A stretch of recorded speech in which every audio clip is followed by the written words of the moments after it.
Hello everyone, एक बार फिर से आप सभी का स्वागत है। दोस्तों, इस पर्टिकुलर वीडियो में हम 64th बीपीएससी में जो क्वेश्चन पूछा गया था, ओके, बीपीएससी में जो एग्जाम हुआ था 64th बीपीएससी का, उसका हम साइंस का क्वेश्चन, सारा साइंस का क्वेश्चन, फिजिक्स, केमिस्ट्री और बायोलॉजी का क्वेश्चन दोस्तों डिस्कस करेंगे।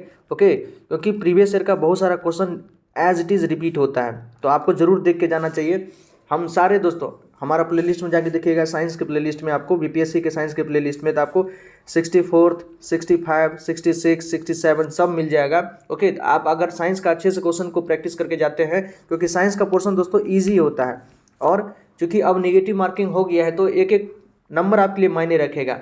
आप अच्छा से अच्छा नंबर ला सकते हैं दोस्तों, और अगर आपकी प्रैक्टिस अच्छी नहीं रही तो आता हुआ क्वेश्चन में भी आप मिस्टेक कर सकते हैं। इसलिए जरूर आप इन सारे क्वेश्चंस को देखें, और उससे पहले वाला भी 63rd भी देख ले, 5, 6, 7 जो भी एग्जाम हुआ है बीपीएससी का सब देख ले, क्योंकि 10 से 15 क्वेश्चन दोस्तों एज इट इज़ रिपीट हो जाते हैं।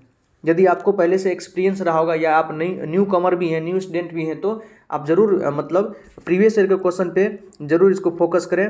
बहुत सारा क्वेश्चन रिपीट होता है, तो ये सारे क्वेश्चन एग्जाम में आए हुए हैं, हम उसी क्वेश्चन डिस्कस करेंगे। ऑल राइट, आइए स्टार्ट करते हैं क्वेश्चन नंबर फर्स्ट से।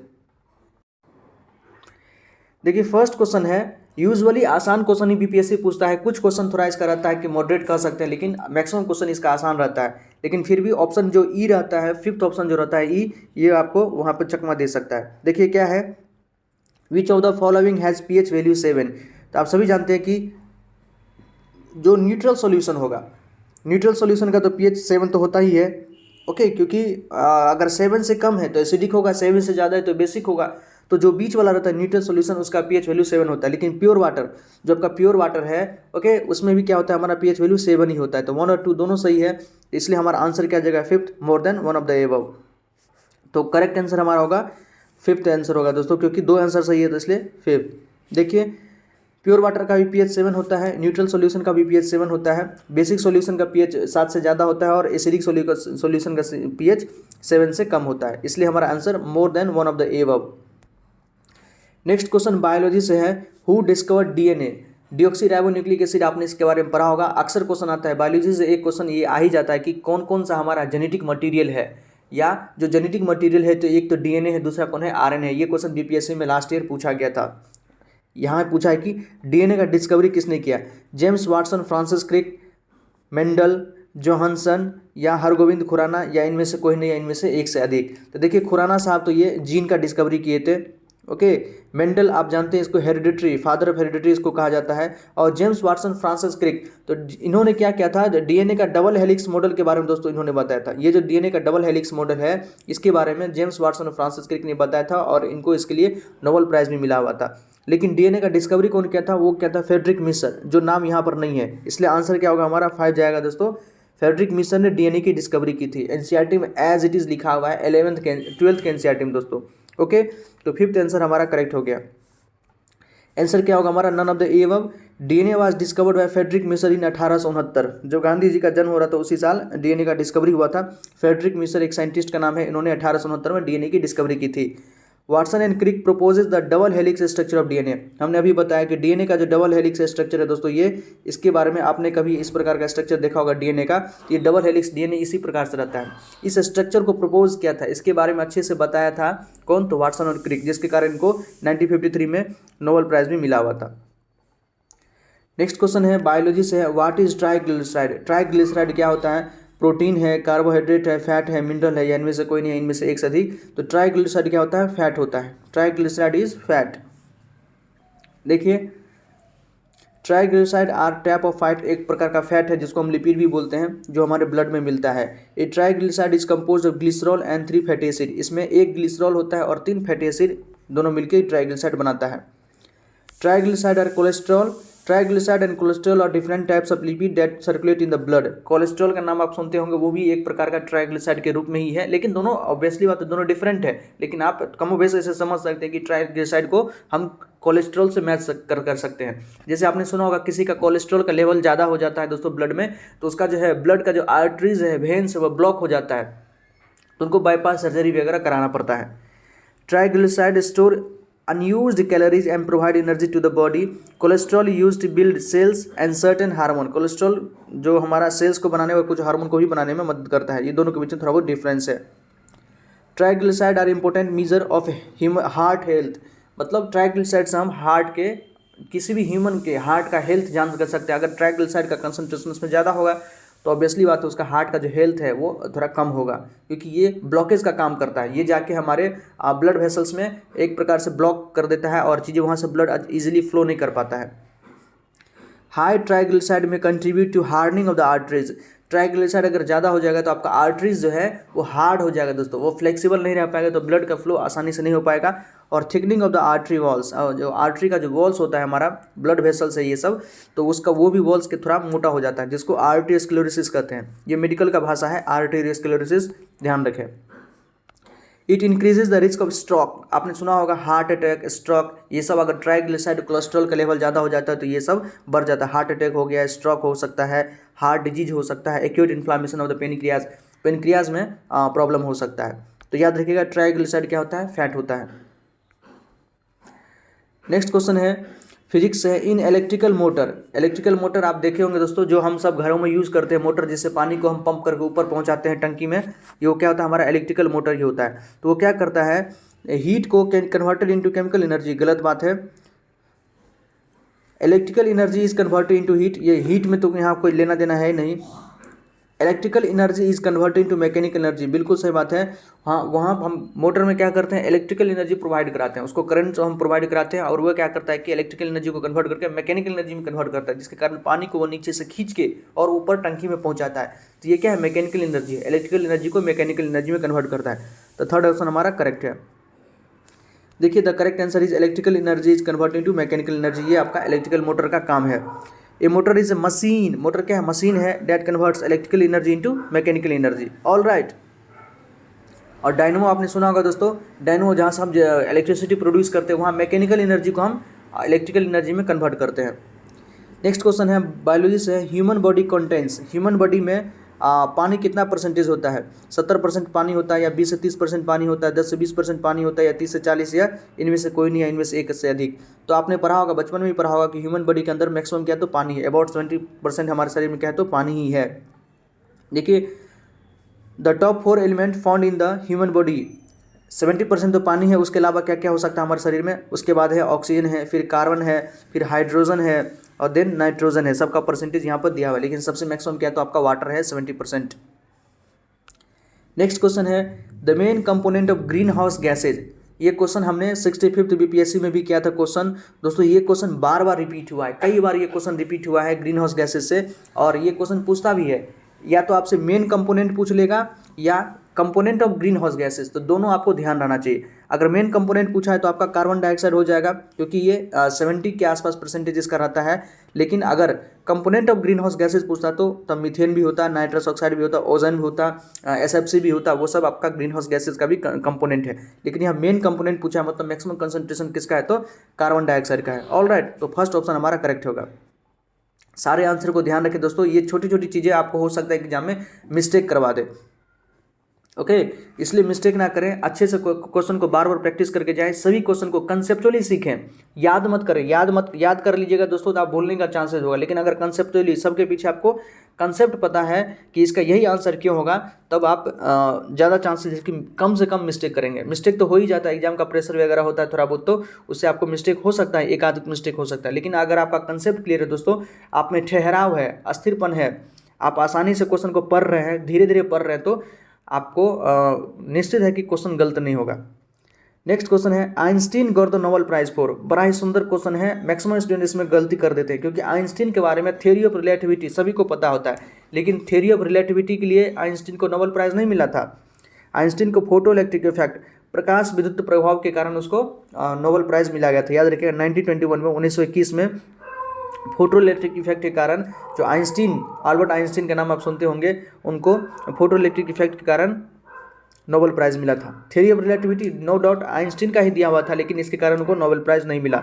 बोस आइंस्टीन कंसंट्रेशन कुछ और है, मास एनर्जी इक्विवेलेंस कुछ और है, ओके तो फोर्थ ऑप्शन हमारा करेक्ट है। इसके बारे में समझते हैं।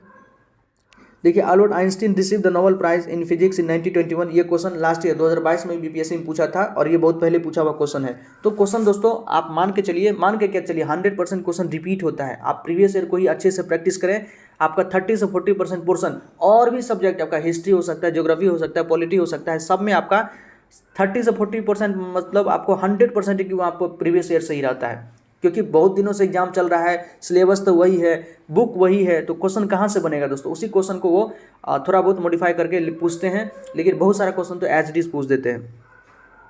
तो फिजिक्स में उनको 1921 में फोटो इफेक्ट के कारण इसको ये नोबेल प्राइज मिला था।